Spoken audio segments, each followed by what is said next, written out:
كتار منا قاعدين بالغربة برات سوريا بعد ما تحررت سوريا. هلا الناس انقسمت لاسمين: اسم بده يرجع واسم ما بده يرجع. هلا شو الفرق؟ انا بقلكم شو الفرق عن يعني عن دراية وعن تجربة.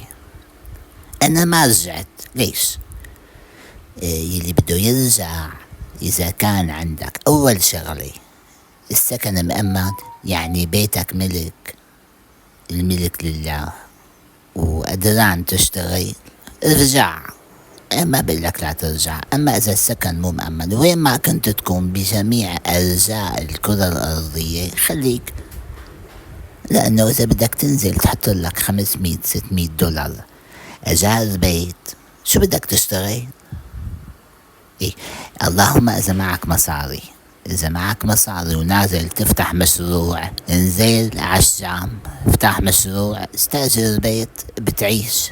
مو إنه ما بتعيش. البلد فيها مقومات الحياة صارت، يعني كهرباء، مي، في مازوت، بنزين، في عم نحكي أنا وأب سماهر إنه نرجع ما نرجع. لا، بيتنا بالشام بيت الصالحية موجود بس بده تظبيط.